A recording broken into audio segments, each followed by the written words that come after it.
So, welcome to Trumpodden International, Brian Frasier Moore.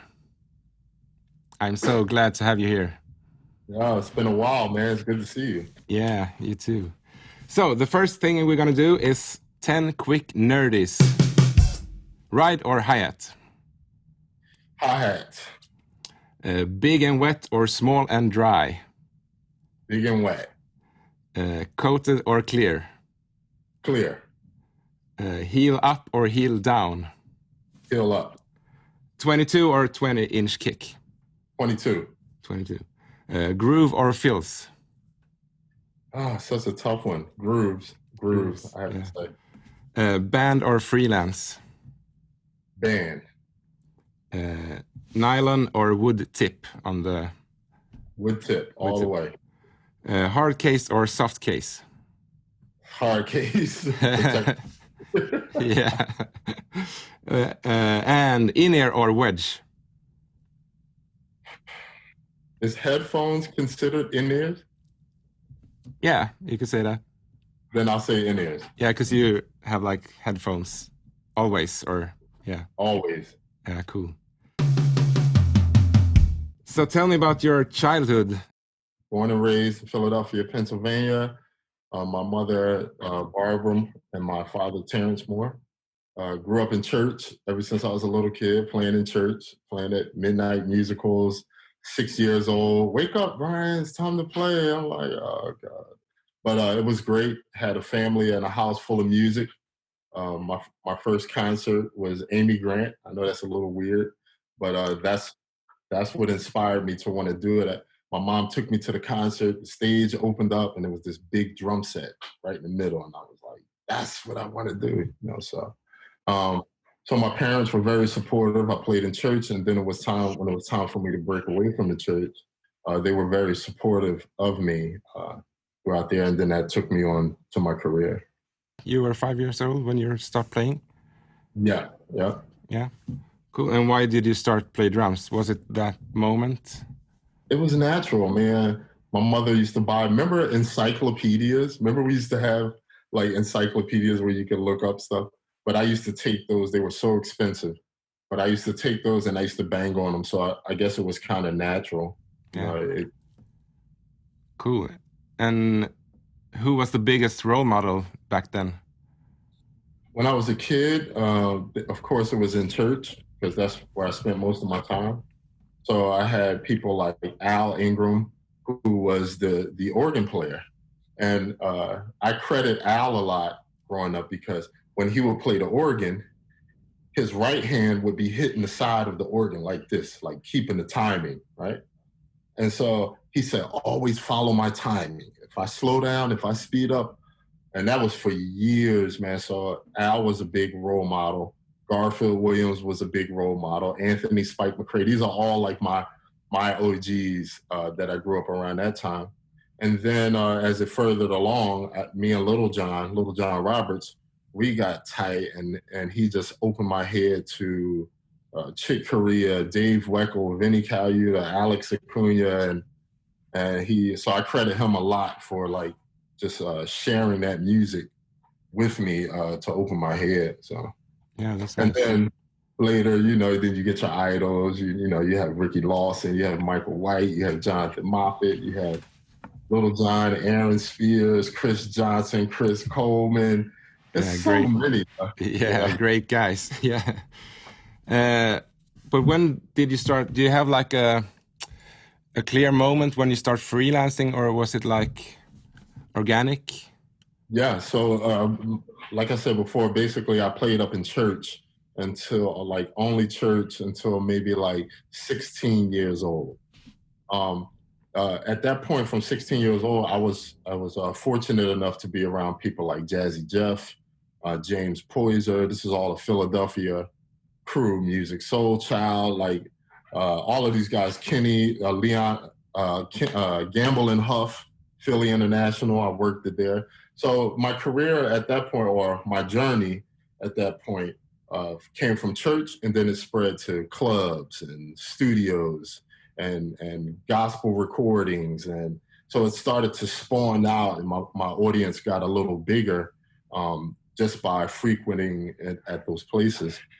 And so those are when the opportunities started to come up, you know, like playing with Jazzy Jeff.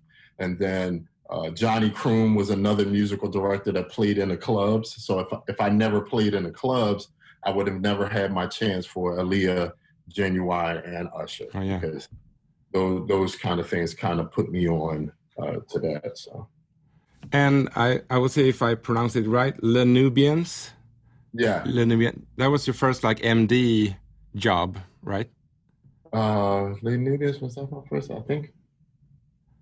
Yeah, I think I read it somewhere. Yeah, that was my first musical director job. Yeah, that was fun. How was that? Like, was it natural for you to take that position, or?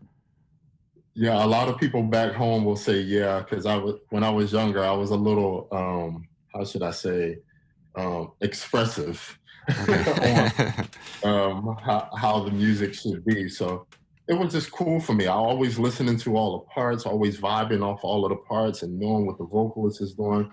So I felt like that was just a natural thing. Like I knew I could do it because I was already there mentally. But it was great, man. Putting the music together. We didn't have Pro Tools back then, so we had to use 2 MPC 60s. Oh wow! So I had to program the show in the MPC 60, get the vocal samples, put all that. So it was fun. How old were you? Let me say, maybe 20. Let me say, I graduated at 90. I think that was 95. And about 18, 19, 20, maybe like 22. 22. Yeah, that's cool. Yeah. And did you learn the MPC and stuff by yourself, or? Everything by myself. I get something at the house, and you know how it is. You know, you start playing with that one machine for like months and months at a time, and you discover, and then you get a job, and they say, "We need you to do this," and you're like, "Oh yeah, I can do that." You know, that's awesome. Yeah. So tell me about the Usher gig. How was the beginning of that? The Usher gig came about because I had just done Aaliyah and Genuine.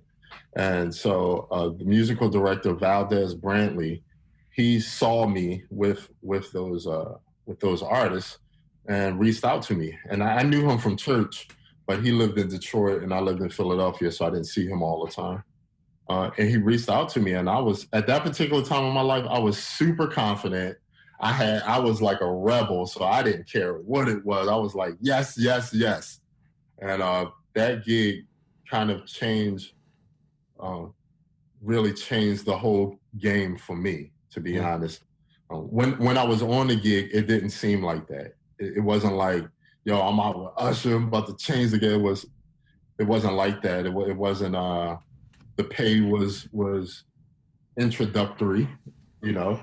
And so looking back on it now, hearing people's comments and things that they say about it, I would have never guessed that. So that gig really changed my life and led me to the Christina Aguilera audition. So everything was kind of like, and that's why I'm a firm believer on, you just got to give it your best regardless of who's looking, regardless of who you know might be looking, because that's the story of my life. I'm not the best drummer in the world, nor do I claim to be the best drummer in the world. But when I look back at my journey, it was really about the relationships and doing the best that you possibly can do. Yeah, that's great. Because was it like the band with Usher? Was it the same members with Aguilera or? No. So these were all different bands. I was just moving by myself. Okay, cool. So Usher, the band for Aaliyah and Genuine was musical directed by Johnny Croom. So he had all of his guys. Those guys used to play for Boys and Men. You know, back cool. then. So that was where all of those guys. And then moving to Usher was Detroit. So all the gospel guys know, like Karen Clark, you know, the Winans, all of that. And so that was that area. And then Christina Aguilera was like a straight up audition, like 15 drummers auditioning for this new artist, Christina Aguilera.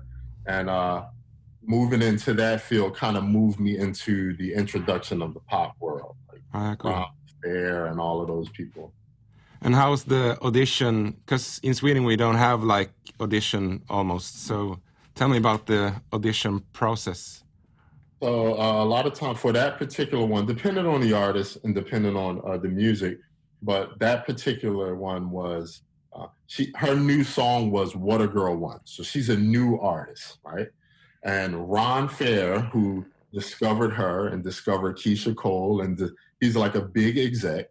So he's there in the room, sitting right in the middle of the drums, trying to make everybody nervous, which he did a good job because I was nervous.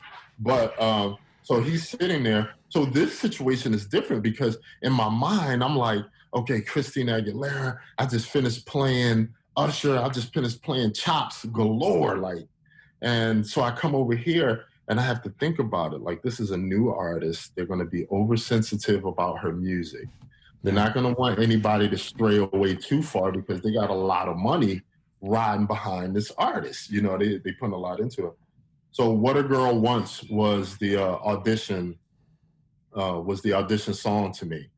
And I was next to the last drummer. There's like 15 other drummers. Nobody knew me. I was a young guy, whatever. And so I listened to, in this process, I listened to every drummer. I was outside the room and I was just listening. And I was just listening for what they wasn't doing, you know, and what they weren't offering to the music and what colors they didn't paint in the whole picture. And so when I went in, I used that. I used the true interpretation of the record, and I used the emotion of live, like what you want to feel. When you get to bar 8, you want to feel something, even though the track on bar 8 just stays the same. Yeah. That's transferring the energy live to play. So that's where I put it together, went in, super nervous. Okay, I was super nervous. And I just stuck to my roadmap of what I thought was the best. Fast forward, they called me back. I got the gig. Fast forward, I'm placed in another situation for an audition for Janet Jackson. Right? Yeah. And so here we are again. You know, Janet Jackson sitting right in the, that must be something they like to do because you know, everybody sits right in the middle, like looking right at you. But the story for this one, I was super confident because when I played with Usher, we opened up for Janet Jackson's Velvet Rope tour. Oh yeah, cool. So night after night, I heard the songs. I started knowing the arrangements. I was looking for the parts. And so fast forward, the audition for Janet Jackson was a 3-song medley that they did on Velvet Rope. Oh yeah. So I was like, I know this one.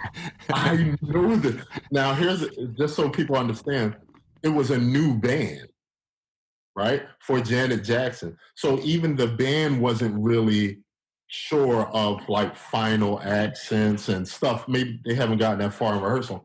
So long story short, I start playing the arrangement and I see Janet just like this. She's like, and then next thing you know, I do this one accent that I remember they do on Velvet Rope, and I did it, and she was like, she moved to it. Oh yeah. Oh, this might be good. Like and so that was her energy. I was familiar with what she was used to. And this is a big thing for people out there to understand that we are all talented, especially drummers. We're all talented and we could probably play 10 million things in these songs that these people would never even imagine could go in their song. But there's a fine line to being work for hire. You work for hire, you're hired to play that person's music. So it always plays in your favor to play to what they're comfortable with already. Yeah, cool. And then when you got the Janet Jackson gig, how was the feel when you rehearsed and stuff? Was it like, I can put myself into it, or was it like, how do you say, concept that you were gonna play? Well, the thing is since I knew that John, I watched him night after night, and I knew how John played it. And to me, John played it perfect. Yeah. He played that show perfect, bro. He was amazing. I was on the side of the stage. I'll tell you about the story later. But he played it perfect. So I had that in my head, and then I got the audition, and I kind of followed the blueprint of what John was doing. and what the music was doing, and that got me hired. So I was like, okay, this must work. You know what I'm saying? So I would implement, when there's time to play roles and feels, I would implement my feel into it and then come back to the blueprint.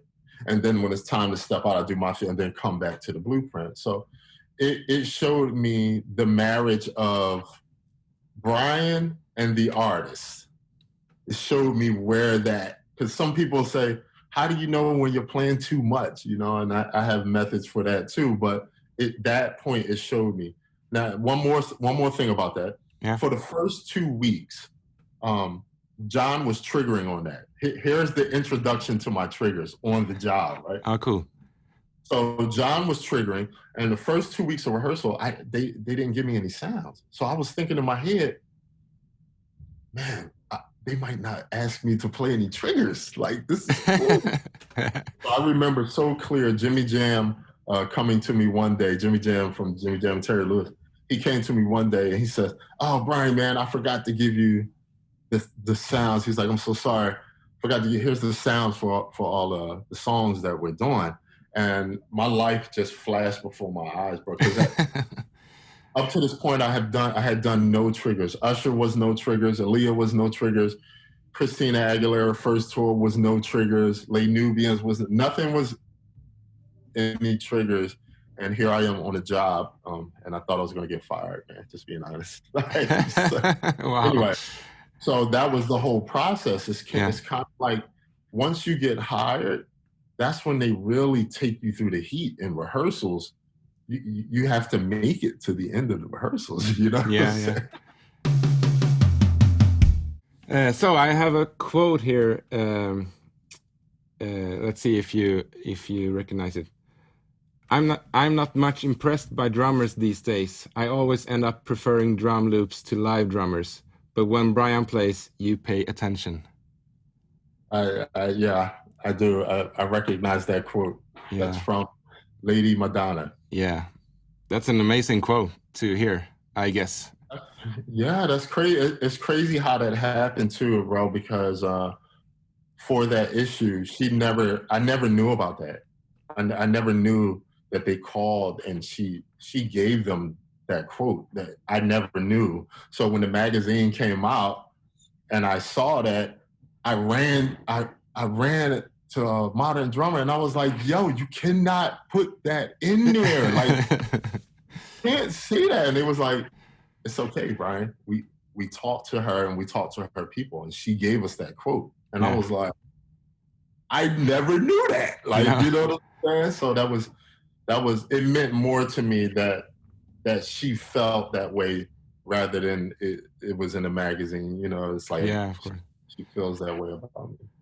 So when did you start playing for Madonna? I think it was 2012. I think it was 2011, 2012. That's when she did the Super Bowl. My first tour. No, it wasn't. It was 2008. I can't remember. But somewhere close to 2010. Yeah.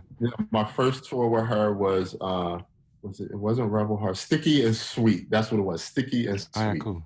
Yeah. So you did like a world tour with that album?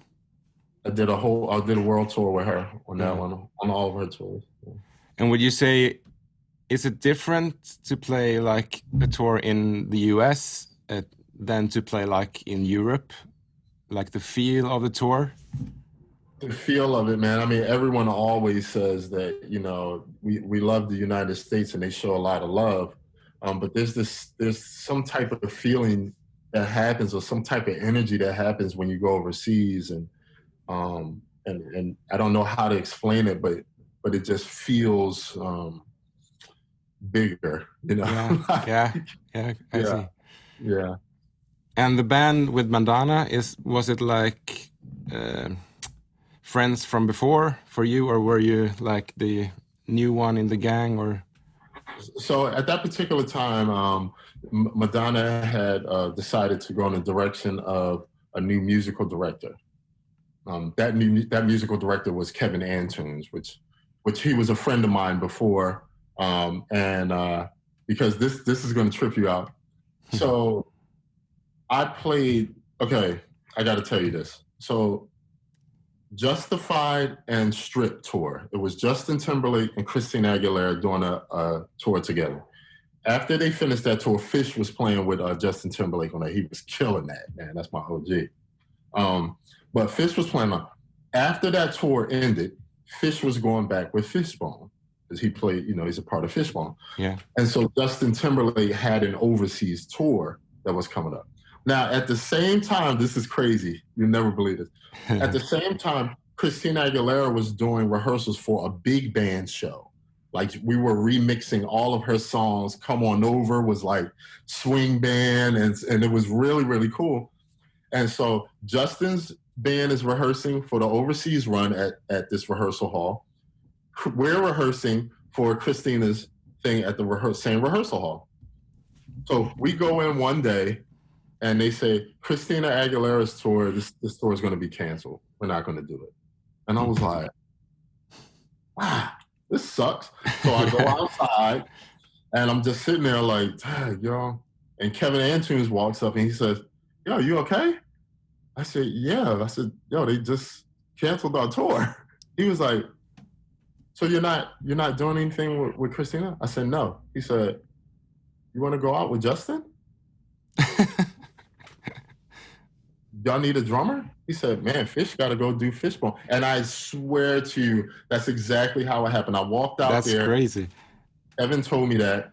I went inside, got my sticks, got my snare, came out of that room, went into the next room, and started rehearsing. Now, check this out. Wow. So I played with Justin before. Yeah. Right? And Kevin Antunes was the MD before. So fast forward, Justin Timberlake is writing on Madonna's Sticky and Sweet record. She had Kanye, she had Justin Timberlake. So from what I hear, there was conversations about who was going to be able to play that style, of drums and stuff like that. And from what I hear, Justin said my name. And that's how I got considered for Madonna. Justin told Kevin Antunes, which Kevin Antunes was the new musical director for Madonna. All right. So I had Justin on my side, and I had Kevin Antunes on my side. Once again, relationships. Yeah. And putting your best forward, bro. I can't stress it enough. Timberlake, you have played with him like 3 tours or 4? The first time I played with him was just an overseas run. It was maybe like 2 months. Yeah. So if you consider that a tour. And then the first time I played with him after that was the 2020 tour. Yeah. Then Man of the Woods. Yeah, cool. Yeah. And tell me about because I've seen the Netflix production of 2020 tour. How was it like to record the whole concert in the Netflix production? To be honest, the only way that it was different is because they told us that it was going to be cameras there. That was just the show that we do, and yeah. We didn't know the effect that it was going to happen. Like once Jonathan Demme, who directed that whole thing, he was incredible. He directed Silence of the Lambs. So he directed that whole thing. And we didn't know that night. We couldn't see the finished product, so we were just playing our show. Yeah. But when we saw it back, it was like, all right, we play this show every night. But first of all, we don't get to see it. All right. Second of all, the way he did it, like if you notice, it can be the horns, and he'll pan past the horns, and then all the horns come up in the mix. Yeah. Oh, yeah. And then he panned through the drums, and then the drums. I thought that was just a genius way to shoot a concert, So that night, it was just like another show. We were all hyped because we knew we were recording, but it was just like another show, man. So you record like one night only? I think for that, we recorded 2 nights. Okay. Tell me about the Timberlake gig. Is it because I think I've heard you talking about like you can put yourself into it, and he's like encourage you to do it. Yeah. In like that's the great thing about working with Justin is he wants excellence, and he believes that everyone has that excellence in them. Now, you don't have to think like him. You know what I'm saying? but he wants the best of you. So if you're going to be in the seat, give me the best of you.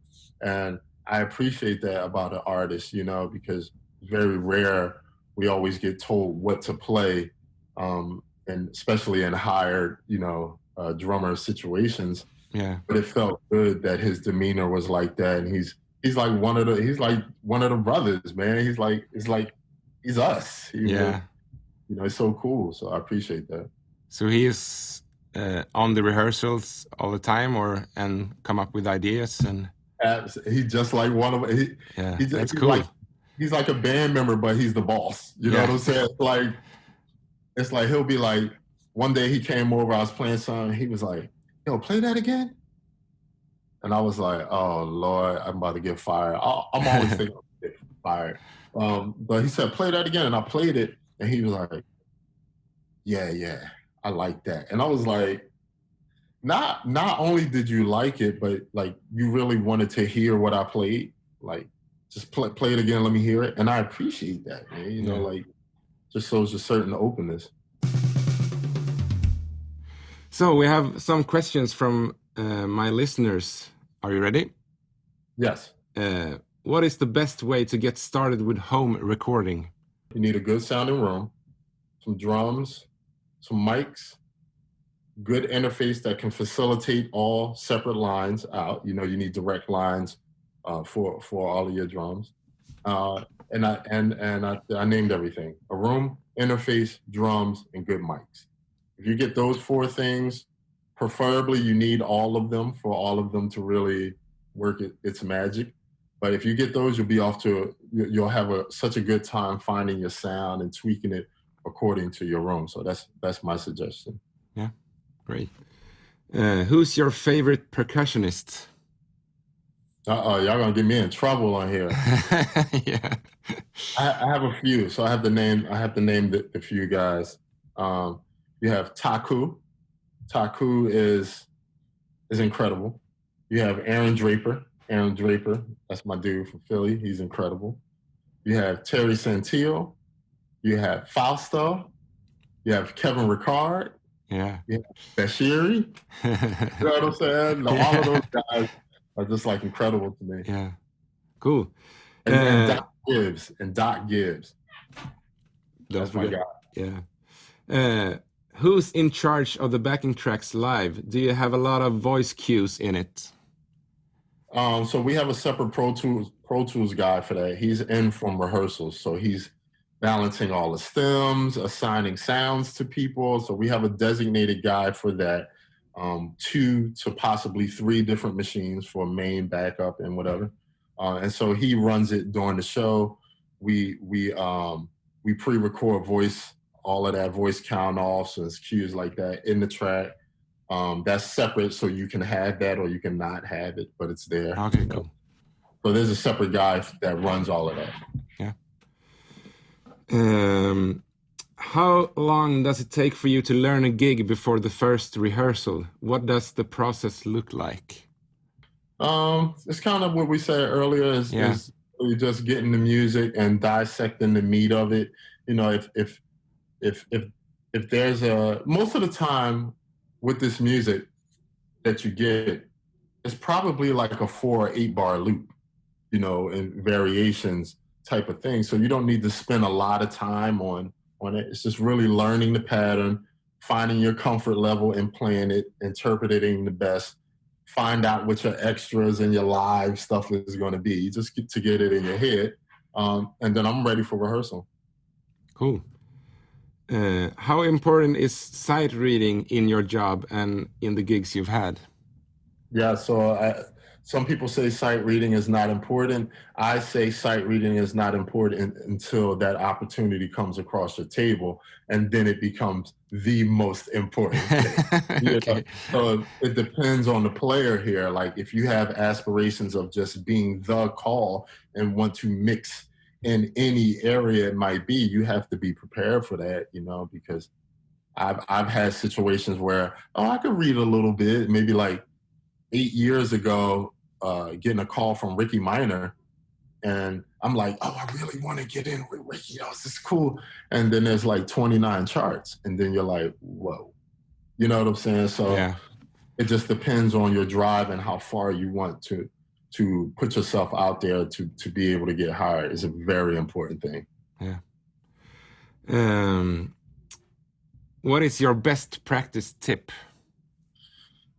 Depending on what it is, of course, you have all of your rudiments, your paradiddles, your single strokes, your double strokes. You have all of these things that you have to do to keep yourself balanced, even. So if you are playing a song, you're balanced with doing that. I also think it's very important. Something that I do is I go to my iTunes and I pick category songs and I'll swipe down the iTunes, and whatever song it stops on, I'll play it, and I try to become that.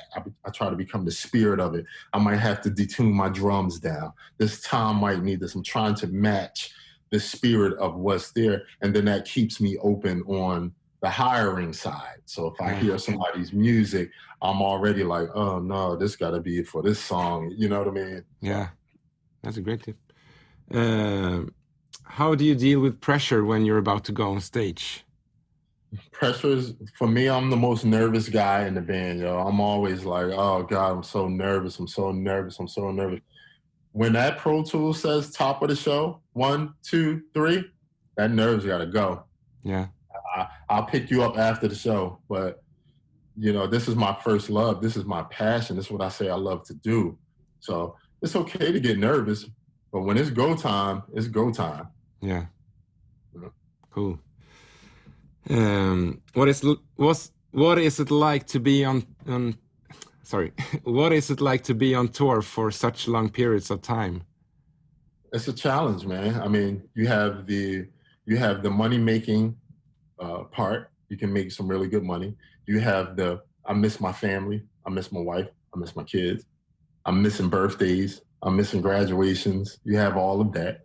You have the security of yourself, being in a new place every other day, not knowing, what people think of you, especially when you travel international, because it's like, you don't know, like, do you think that I like Donald Trump? I hope you don't think that I like, you know what I'm saying? Like, no, I'm with you. Like, I don't, like, you just never know how people feel and your safety.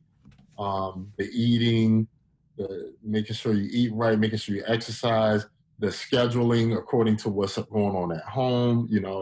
If your wife gets off of work at 3 o'clock and you got a 3:30 sound check, you might have to schedule your day to, all right, it's 3 o'clock. What you doing, babe? Because I got 30 minutes. It's always that type of thing. So it's tough. It has its tough parts, but it has its great parts too. Yeah. What exercises do you recommend for a 10-year-old boy who just started play? I would say definitely metronome bass, heavy metronome bass, because at that age, developing their timing is probably the most important thing, for them. So just practicing with metronome, practicing beats with metronome, practicing your rudiments with metronome, practicing soloing to a metronome. That's your most hype point where your soul and your adrenaline is going. So to practice with a metronome while you're doing that is really good. Yeah. How much say do you have in how you play one of their songs for a concert? Are you told what to do, or are you allowed to be creative? It's all in your personal opinion. We talked about that earlier, but it's learning before playing with an artist. You get to learn how they are, and that speaks more to what you should play. Because if I look at Justin and I say, wow, like if he's like, yo, what is that you playing? I'm like, okay, he might want to hear, all right, well, let me be intelligent about what I add here. Let me test, cry me a river, boom, boom. Then I'm looking like, okay, he doesn't say that. Okay. Now if I say, cry me a river, so you have to be, I call them intelligent extras. And I feel like that will guide you to learn what they like, what I mean? Instead of, and they're always going to tell you, that's why I said just be open to constructive criticism. because they're always going to give you opinion. They're always going to do that. It's never going to stop. You can come in and play the stuff exactly right, and they might just feel it different, you know. So yeah, cool. What is on your rider? Do you have a rider?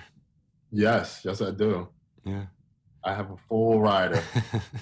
You want to tell? So of course, there's all my drums. Of course, there's electronics. There's a mixer, especially for television shows.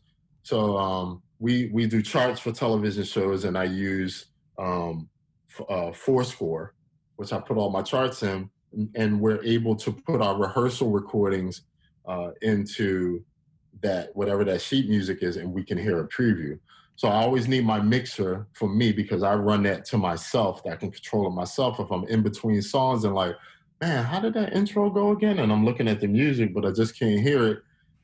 Then I can preview to myself. So at mixers, I have orange Gatorade, only orange Gatorade, Gatorade and waters, gum, because sometimes I like to chew gum. And let's see, riser, sub. Even if I'm using in-ears, I need to have a sub. Yeah. And yeah, I think that's it. Nothing too crazy. No, cool. What are the best 3 things about touring? What are the worst? Finances, pub to the amount of pub that you get from it, and playing music, something you love on large stages. Yeah.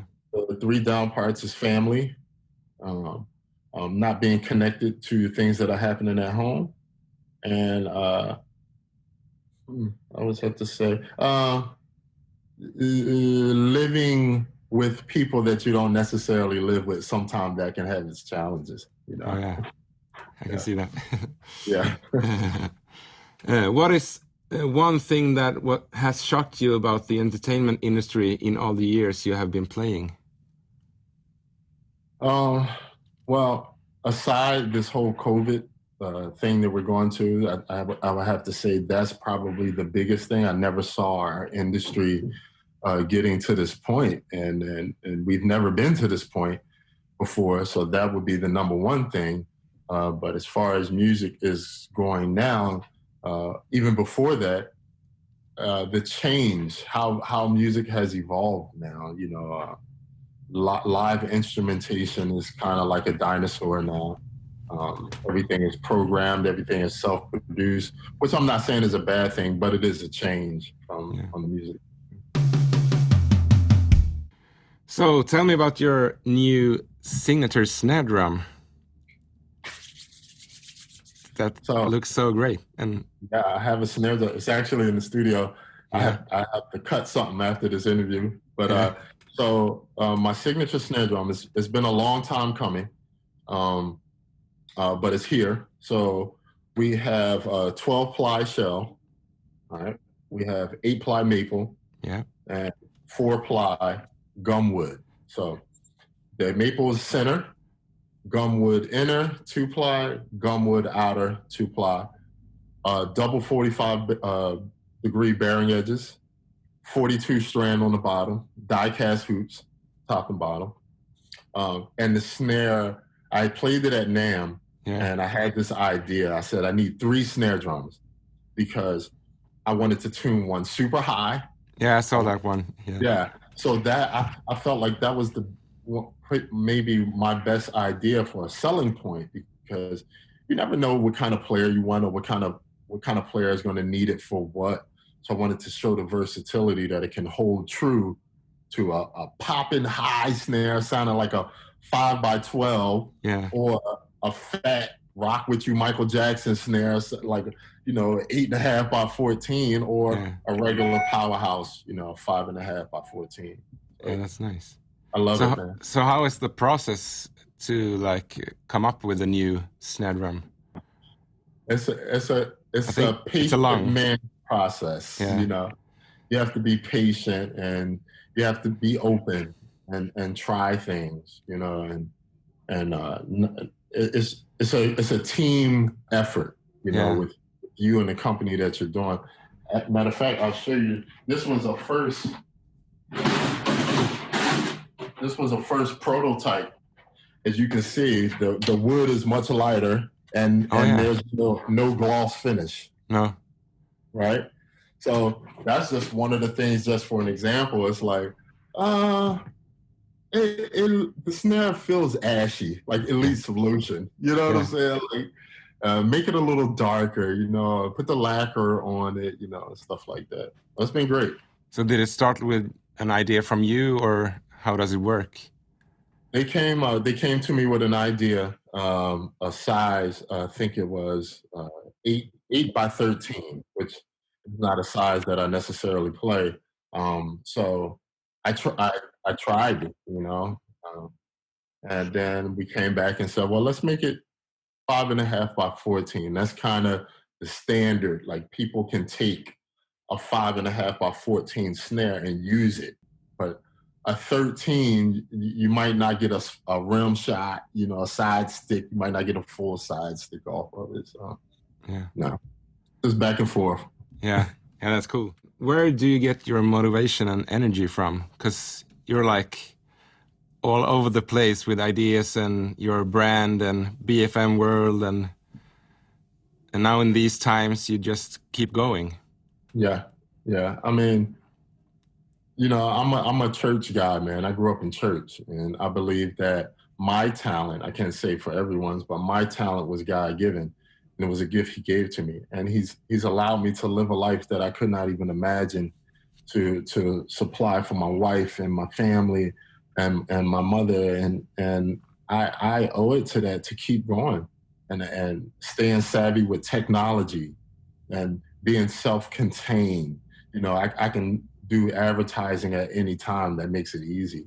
I can record content at any time. That makes it easy. You just got to do it. So it's really, my motivation has been getting to a place where I can really handle everything and every idea that I can come up with and put it out there and put some marketing behind it. And so that my motivation is just, I guess, my own grind, and Do you have like a team around you, or is it like you? Me and my wife, man. Yeah. Me and my wife, we handle everything from podcast entries, people would need the Zoom link, to consultation signing up on the spreadsheet. The website needs this. Did you order the clothes? Did the hats come in? Where's the stickers? What about the backdrop? Did you send that person? It's like, it's 24/7. Yeah. And could you please walk us through the process from like the first call to stage to the gig? Okay. So 9 times out of 10, I'll get a call from a musical director that'll ask me what my schedule is. And they say, would you be interested in, touring or doing whatever with this artist? And I say, cool. And I said, I'm totally down. I'll think, the music, what type of artists they are, if I agree with them, if I can deal with them, their music. And so then we'll go from there. And then most of the time, management will probably get on the phone with me at some point after that, and we'll discuss numbers and schedule, and then I'll give my pitch, to what my salary is, and we'll iron out all of that stuff. And then once that's done, then I'm talking to production, because production needs to know what address they need to pick up my gear, come get everything and ship it, make sure I have everything. After that, or probably before that, is when I reach out to all my companies to let them know, hey, this is on the table. I'm going out with such and such. This is what I'm thinking. I need all hands on board. I need to impress this artist. I need to make this, So I'll go through all of that. Once all of that is settled, then they'll send me some music. 9 times out of 10, it's not arranged music.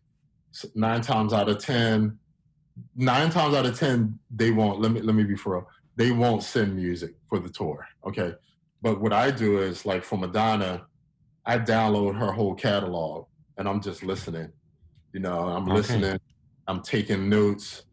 Of course, like what's the patterns of the songs, like the biggest part, what's the feel of the songs? Okay, I'm not gonna learn the arrangement because I feel like that's gonna come in rehearsals. Like I'll learn the general arrangement, okay? Yeah. So then once I get that, I'll go to work at home, just muscle memory, getting into it. I might try to get some sounds on my own together for the triggers, decide what I want to do. And then we're off to rehearsals. I follow you on Instagram and stuff, and it looks to me that you have like a clear concept on what you're posting and how you present yourself in social media.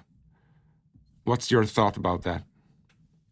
Well, you know, there's the musician side, and then there's the business mind side. And that's just for me. I'm not claiming to be a pro, but I do pay attention to how brands promote their stuff, how Coca-Cola promotes their stuff, how Nike, how Apple. There's a whole spirit behind Apple. When you see a promotion for an Apple product, you just feel like no guilt in buying it. Everything's white. There's a calm voice that's behind it. The quality of the content is crystal clear. You know, the caption or what they say is so well said and thought out. It's so current. So I try to take a lot of these approaches to my brand, because I believe that it has the same potential to be something like that. So yeah. And do you have like a concept in how often you post stuff, like every third day or? Yeah. Like I just look back at my timeline and I'll say, okay, I post a consultation yesterday. So today, maybe I'll do a playing video. And then after I do a playing video, I'll post private lessons. You know, because hopefully the playing video can spark someone to say, yo, man, I want to kind of get into that, you know. So there's a whole method behind how I'm trying to do it. I do my gyms in the morning, first thing in the morning, to encourage people, put a little thought in their head, because to be quite honest, man, you know how it is in this industry. You can be good, but that just seems like only one requirement that you need. You have to be a people person. Yeah. You have to get along with people. And so that's just a whole thing. So now we're going to play Phil Bonanza. Okay, I'm ready. So you're going to hear 12 different drum fills. And you're going to guess what song it is. You will hear them twice. So listen carefully. Fill number 1.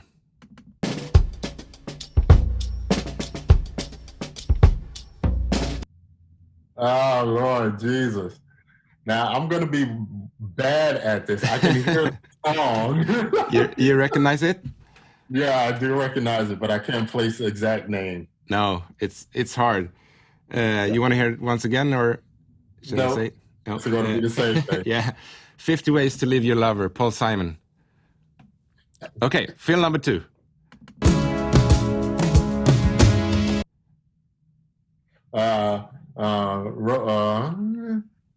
More than I could do. I said, Africa. Yeah, nice, nice one. Fill number 3.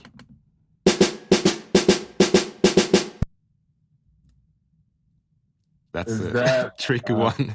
Is that, it sounds like a couple things. Is that, get up off of your seat? Yeah, it could be. But it's like, it's more modern, you can say. Okay. Like an R&B. Yeah. I don't know. Who is it? It's Can I Have It Like That, Pharrell Williams. Like the intro fill. Okay. Okay, fill number 4. Yeah, I am terrible at this. No, it's hard. One more time. Yeah.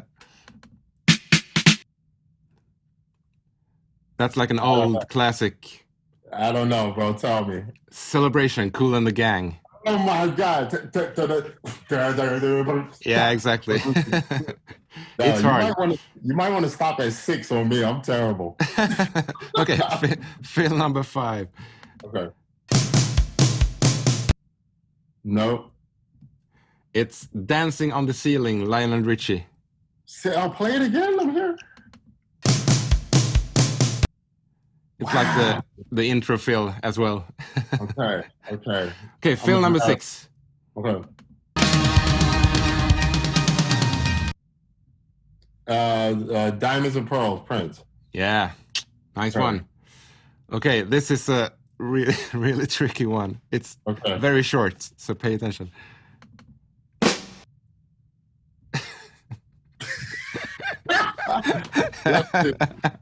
Let me hear the drums again. Let me hear the snare again one more time. Yeah.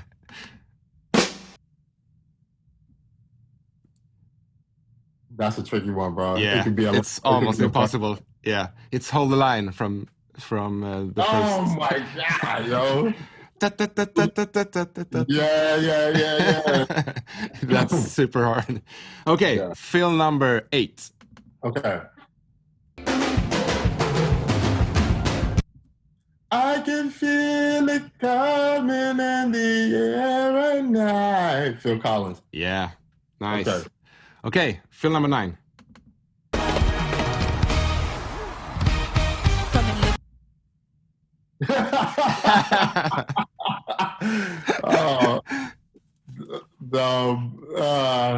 Who is that guy? Yeah, it's an amazing drummer.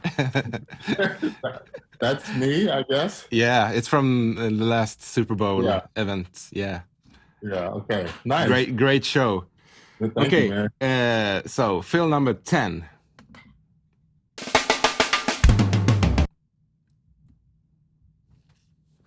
That's not One Love by Bob Marley, is it?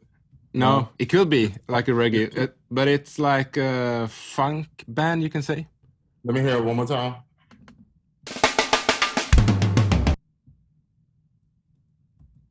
That's not Average White Band. That's not their drums either. No, it's I don't know. Pocket Full of Soul, Tower of Power. Mr. David Garibaldi. I was going in the right direction, but I said Average White Band. It was coming around. Exactly. Okay, fill number 10. It's almost done.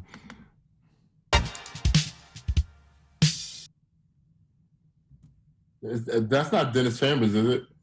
No, it's another legend on drums. One more time. That's Steve Gadd? Yeah. It's Steve Gadd. What song is that? It's Roof Garden, Al Jarreau. You know what's crazy? I didn't know what song was, so I was listening for the style of playing. Yeah. Wow. Yeah, that's good. Okay, the last one.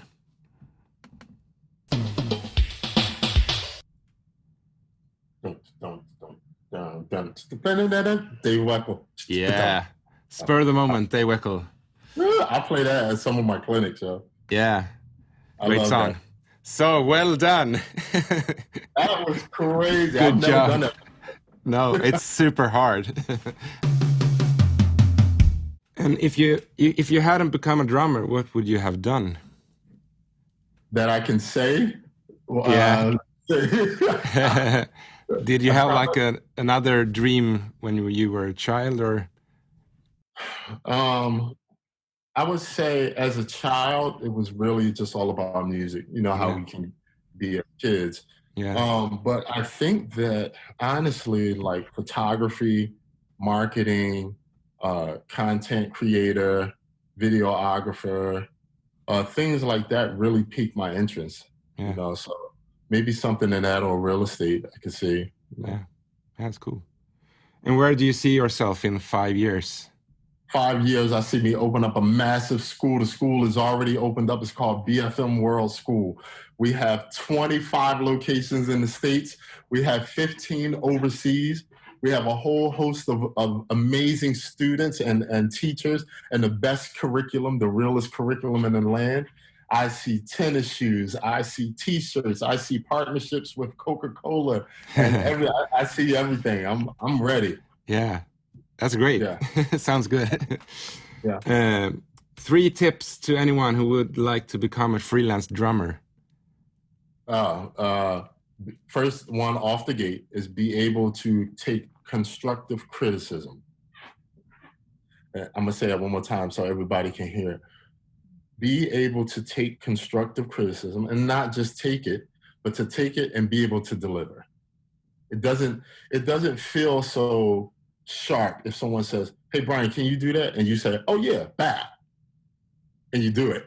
All of a sudden, it doesn't feel like, "Yo, man," it only becomes a threat when you think maybe that's something you can't do. You know what I mean? But being able to take constructive criticism, do your research and on who's who in the game, learn what they like, learn why they hire people, like learn all of those things that'll help you to be more focused to where you need to do. And number 3 is just become a sponge for music. All of it. Learn to appreciate it, learn to find the beauty in it, hear all the parts, learn all the parts, become all of the parts. Just be an animal when it comes to that, because if you want to be a freelance drummer, you're interpreting other people's music, no matter how you want to slice it. That's what your job is you're going to hear songs that you don't like and don't understand and still have to find the beauty and interpret it. Yeah, great tips. And who would you like me to interview in Trumpodden International? Yo, you got it? Oh, man. You ready for this? Okay. Yeah. You got to interview Little John Roberts. You got to interview Chris Dave. You got to interview Chris Johnson. All right. Then you have to interview Tony Royster just because he's hilarious. Okay. He's funny. Greg Clark, Paige Cooper, Devin Taylor, Dennis Chambers, Mike Reed. Tell me when to stop, bro. Great names. These are all my favorites. Yeah. Great. And good men, good role models. Yeah. Great drummers, have a wealth of experience. Cool. So thank you very much for joining me in this podcast, Brian Frasier. Bro. So nice to have you. My pleasure.